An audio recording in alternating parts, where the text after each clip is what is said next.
Thank you guys for joining me. My name is Madar from Food and Fragrances. I've had a subscriber actually drop me a message in the comment sections for one of my videos before. They said, hey, can you take a look at the Sapphire Collection from Boadicea? It's not a bad idea. So let's take a look at the Sapphire Collection from Boadicea. Now, remember, if you like the content, the best thing you can do to support the channel is to subscribe, interact with the videos, meaning comment, like, share with friends and family, fellow fraghead lovers, whatever the case may be. But let's get to the video. We'll roll the music, and when we get back, we'll talk about the Sapphire Collection from Boadicea the Victorious.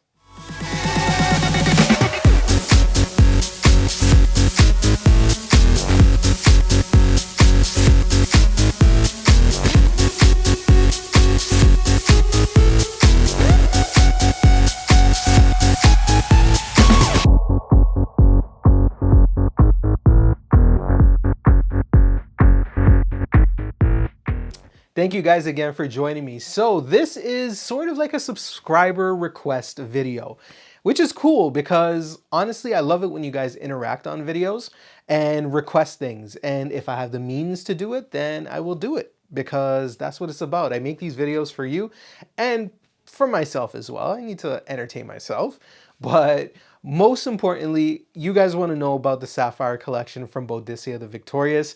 I have quite a few of them. I'm not going to lie to you, I'm missing 4. So it's not going to be a complete review or complete listing or whatnot. And the 4 that I'm missing are Blue Sapphire Supercharged, Rose Sapphire, Amber Sapphire, and Violet Sapphire.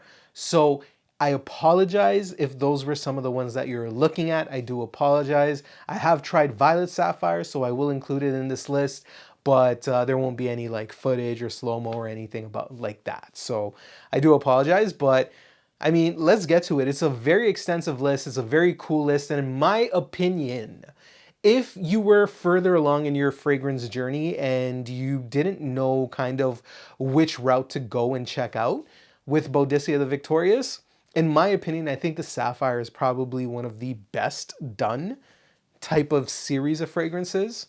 I love the Zodiacs, don't get me wrong, but in my opinion, I think the Sapphires are really hands down some of the best that I've gotten my nose on. So let's take a start on this list with the one that I don't have. And the reason I don't have it is I've had the means to go out and get it, but it just didn't appeal to me when I smelled it. And it's Violet Sapphire. So the reason it's not in my collection is purposeful. Now with Violet Sapphire, it does smell good, yes. However, the thing that I didn't much care for is that it smelled too much like Herba Pura. It had that fruity DNA when it opens. It's something that's very, very familiar. And when you're looking at a fragrance like that in that price range, you expect more. I didn't get more from Violet Sapphire. So it's not the fact that I don't have it that I'm putting it at the the start of this list, meaning my less interested. It's just I just smelled it, I wore it for a bit, I didn't like it, and I don't have it. And that's kind of how it is. And that's kind of my outlook for 2025 is if I don't like a fragrance, I'm not going to add it to my collection, even if it means that I'm missing it from my whole entire collection of that type of legacy. So it is what it is. To me, I think Violet Sapphire missed the mark. You get passion fruit in there. You get some woodiness in there. It's done really like it's done nice. It's an uplifted Herba Pura, but it's still Herba Pura in my opinion. And for me, that was a no. I'm not going to pay that type of price for that type of smell. And I found that it got a little bit too close to a skin scent for my liking than the other sapphires. So with that being said, Violet Sapphire will come in at number 8. So let's move on to number 7. So with number 7 on this list, this is Fire Sapphire. And the thing with Fire Sapphire is it's one of the fragrances in the collection that feel too similar to something that's out there already. Now, given the quality of the ingredients in Fire Sapphire, I do love it. I think it smells absolutely phenomenal. It's really a close copy to Killian's Straight to Heaven. It's wonderful stuff. Really, really wonderful stuff. Now, I don't know if my bottle's a little bit older or the top notes may have dissipated or whatever the case may be. A lot of people say this is a very strong fragrance. I don't get that with the bottle that I have, which is kind of disappointing, again, given the price points of these fragrances. It looks beautiful. The sapphire in the middle is absolutely stunning. Again, the scent profile is wonderful. It almost feels like a nice, smooth, crackling fire that's just kind of singing in the background while you're roasting marshmallows or doing your thing. The sweetness in here is very mild, very tame, but still there. It really adds to the note complexities of this fragrance. You get a wonderful sandalwood patchouli combination here with some amber, and it's so creamy and so smooth. It's really wonderful. Beautiful woody nuance to this. I do like this. I really, really do like this. It's just unfortunately, given the other bangers from this lineup, this does come in at number 7 for me. Now, a lot of people would probably disagree and say that this is probably one of their higher end fragrances in their collection. I don't know. If I had another bottle to compare this to, then that could maybe sway my decision. But if it smelled exactly like what I have in my hands right now, there is a high chance that I probably would be very disappointed with this fragrance. I just don't like the way that it sits, and how soft it feels, how almost skin scent like it feels. It's something that to me, in my opinion, is kind of disappointing, but it is what it is. You know, you get a warm type of crackling fire type of smell with this. I think in cooler weather, this is something that's going to sing really, really well. You also get a wonderful, wonderful, delicate sweetness with it. I just think it is very light, but it is smooth. And in my opinion, I do think it is very addictive. And, you know, like with the note breakdown, you won't get a gist of what this smells like. But if you do know what Killian Straight to Heaven smells like, you'll understand what this is like. But I do like it. I just don't like it for the price. So that's my honest opinion about Fire Sapphire. That's coming in at 7. Let's move on to the next one. Now, this is going to be very unpopular, and I do apologize. It is what it is. It's my friggin' list, so I don't care. But Blue Sapphire comes in at number 6. And the reason why I think Blue Sapphire comes in at number 6 is when I first smelt it, I thought it was wonderful. I thought it was great. I thought it was one of the best things known to man. But the further you get along in the whole fragrance journey, even though it's not a carbon copy of Blue Sapphire, and I think Blue Sapphire performs much differently, you have, you know, fragrances like Spirit of Dubai's Majlis. You have Al Samad Qureshi's Qureshi blend.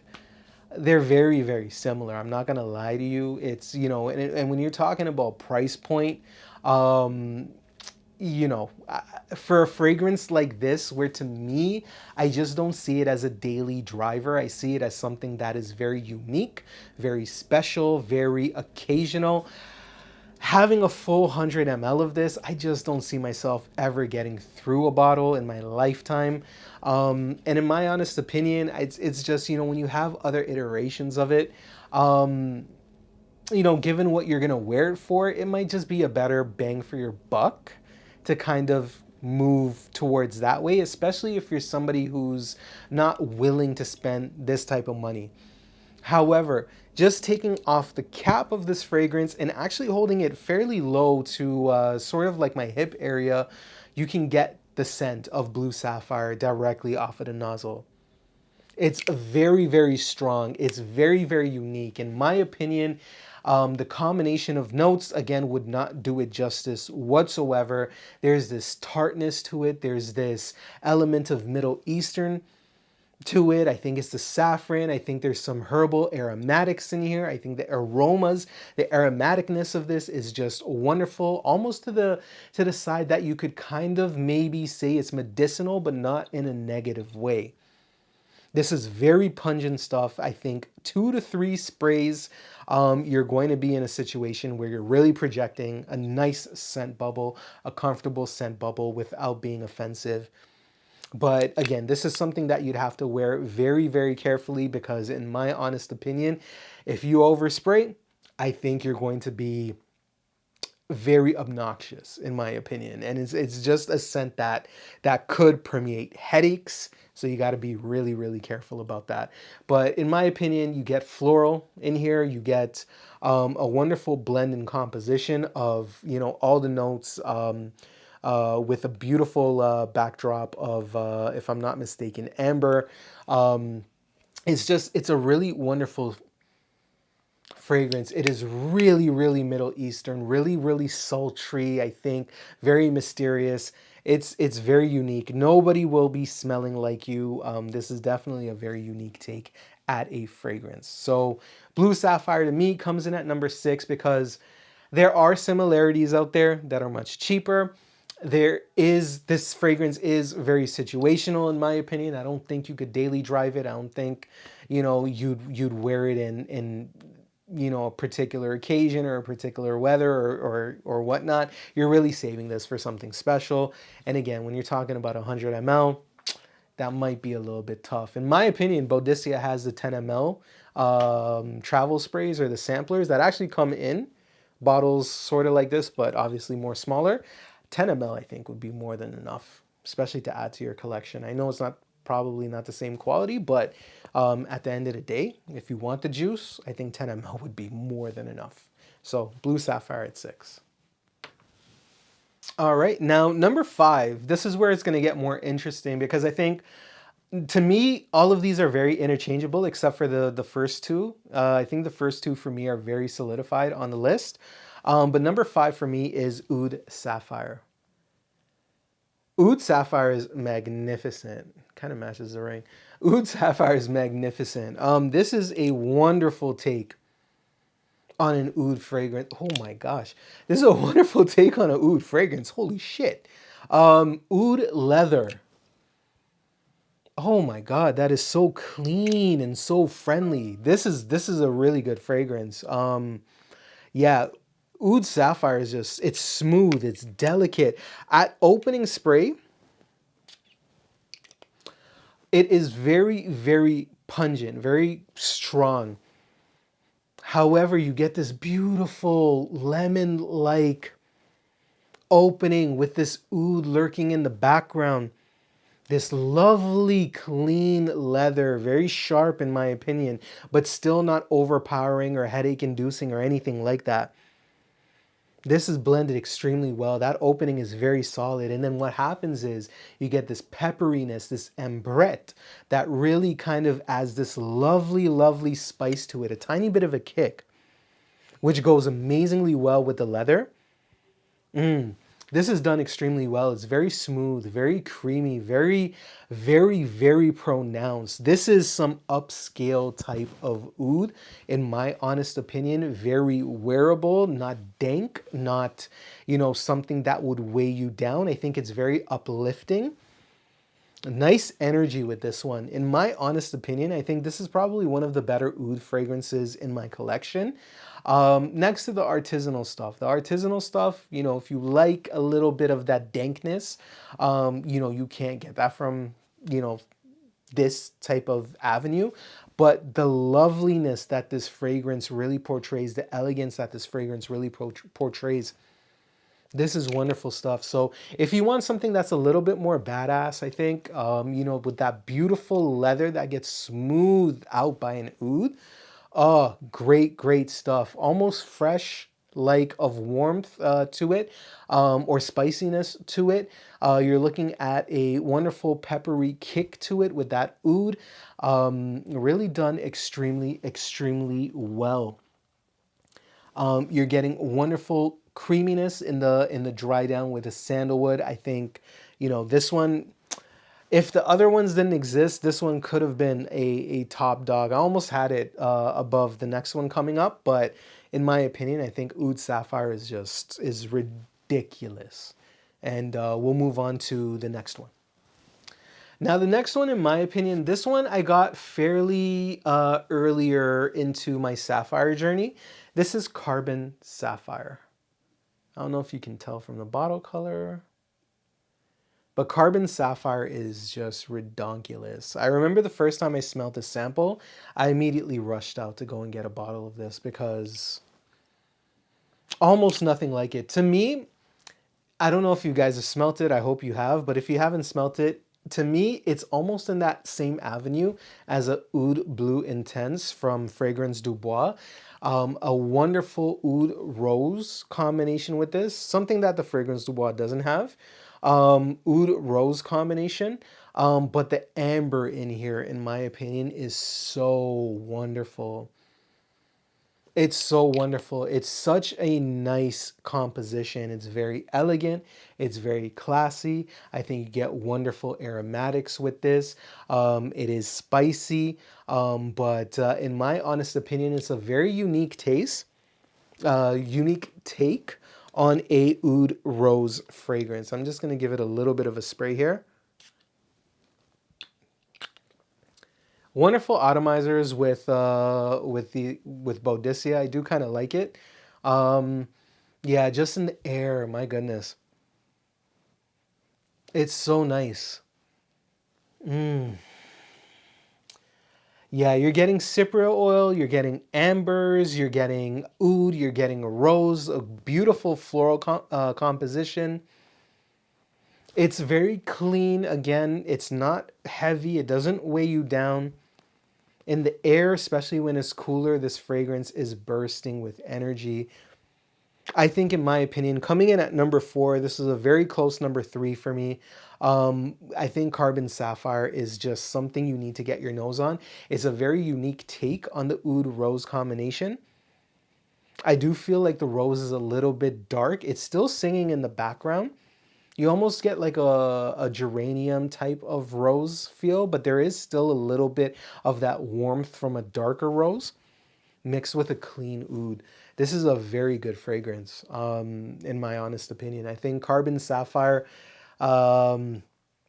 if you didn't want to play around with maybe the other sapphires that are coming up on the list and you just wanted something a little bit more, you know, this is what I specialize in. This is kind of what I want. I don't want too much of a, you know, tobacco note or too much of a dustier note or powdery note. I think Carbon Sapphire is very, very elegant, very clean. This is something, in my opinion, you could wear a lot of the time and works really well, in my opinion, on the cooler side of the season. So check out Carbon Sapphire. In my opinion, I think this is one that shouldn't be missed. At least get your nose on it. We'll move on to the next one. Now, the next one on the list is coming in at number 3. So we're in our top 3. This is going to be Aqua Sapphire. Now, Aqua Sapphire is stunning. If you want a good iteration or a good idea of what rum means to the House of Boadicea, this is it. Oh, it's such a clean, pungent rum note. Like, it's sharp but soft. It is very aquatic. Like, the fragrance is very aquatic. You have notes such as pineapple in here. You have a beautiful, stunning rose in here. I think it's a double element type of rose where you get a soft, little delicate rose creeping in the background with this beautiful rum note in the opening. And then when the fragrance kind of goes 3 to 4 hours in, you get this more pronounced rose, like a rose that you'd be very familiar with. It almost makes you feel like you're wearing a different fragrance. Now, people will say, oh, well, what about Megamari? Megamari is much less expensive, but keep in mind, if I'm not mistaken, I think Megamari comes in 50 ml, if I'm not mistaken. If it's 50 ml, I think 220. Yeah, definitely much cheaper, hands down, but the synthetics that you get off of a Megamari, you don't get off of an Aqua Sapphire. Aqua Sapphire is very clean. The rum note, in my opinion, is magnificent and to die for. You know, with the combination of that pineapple, you know, the other opening notes in here, such as saffron, you get a wonderful musk. You know, I think this fragrance is absolutely to die for. A stunner in warm weather, a stunner in warm weather, and a very long lasting fragrance, in my honest opinion, especially when I've worn it. I've been very, very, very happy with the longevity. I think Aqua Sapphire definitely deserves to be in the top three. And the other two, to me, I think are just leaps and bounds ahead of it. But you know, if you're worried about it being very similar to Megamare, as long as you can differentiate quality, you're going to understand and appreciate what Aqua Sapphire brings to the table. Very, very wonderful stuff. Now, there's been talks between having redundancies in the collection, such as if you have Faith or Iman from Boadicea. Does it make sense? Because it still uses a little bit of Aqua Sapphire mixed in with a little bit of like a Ganymede DNA. No, no redundancies. I think this is something that you can easily daily drive. I think this is something that you'd want to daily drive. Not only will you smell unique and wonderful and just, I think, personally the talk of the town. But in my honest opinion, I think you can wear this in cooler weather. You can definitely wear this in warmer weather. And it's just something that you as a person wearing it would appreciate wearing after wearing after wearing. I just don't think you could get bored with this. So having redundancies in the collection, it doesn't even matter. I think this one is a keeper. That's my honest opinion. We'll move on to the second one. Now, the second fragrance that I'm going to bring up is one of those fragrances that you have to be a fan of this note. If you're not a fan of this note, then unfortunately this would probably be a little bit lower on the list, but it's a cumin note, and this is Tobacco Sapphire. Now, although it is a tobacco fragrance, the opening is very, very cumin dominated, cumin saffron dominated. It's very electric, in my honest opinion. This is one of the only Boadiceas that I actually have a backup bottle for, because I'm a huge fan of tobacco. I love it. But this is just wonderful stuff. In my opinion, if you want a more rougher tobacco scent that doesn't focus on making it super, super sweet, this is the tobacco fragrance. A lot of people would say, well, how does Amouage's Royal Tobacco compare to this? In my opinion, I think Amouage's Royal Tobacco is done extremely well. If you're somebody who's looking for a drier fragrance, something that's a little bit more focused on the tobacco more so than the sweetness, I think that one is definitely, you know, the route that you go. But if you're looking for a fragrance that balances it wonderfully with a wonderful spice, very electric opening, with a stunning tobacco note that, in my opinion, is done expertly, this is the fragrance for you. There's elements of sweetness in here. You get your, you know, your typical combination of your tonka, vanilla, amber, and patchouli. There's a depth to the sweetness in this one, in my honest opinion. And I just think it's so wonderful to wear. You get a wonderful floral component from here, and the woody backdrop of the fragrance really gives it a backbone that allows this fragrance to not only last throughout your wearing experience, but really project. I think it's done expertly well. In my opinion, this is a tobacco fragrance that has made me take a look at other tobacco fragrances and scoff at them. I just don't want them in my collection because there's nothing, in my opinion, that would come close to beating this, at least for me. That's why this makes it to number 2. Fun fact, this was actually my number 1 in the Sapphire collection, but the first one came along and just blew me out of the water. And I ended up selling it because I really wanted to find 100 ml of the one that's coming up. And when I didn't have it in my collection, it's one that I truly missed, and I felt sad not having. So Tobacco Sapphire is rightfully number 2, but I do love it. It's the one that I have a backup bottle for, and I don't regret it at all. Just absolutely stunning stuff. Almost dropped an F-bomb on camera. Now, with that being said, let's get into numero uno. So, numero uno is number 1, Green Sapphire. Now, it's hard to say why, especially with how many great fragrances we've just covered. There is something that just brings me pure comfort with Green Sapphire. It's this element of powderiness, but it feels dusty, but it's just done so extremely well. The raspberry is probably one of the best raspberries I've smelt. It's very juicy, very vibrant. And again, to me, like when I walk, what I picture is when I walk into an older library and you get that beautiful, like dusty, powdery book smell.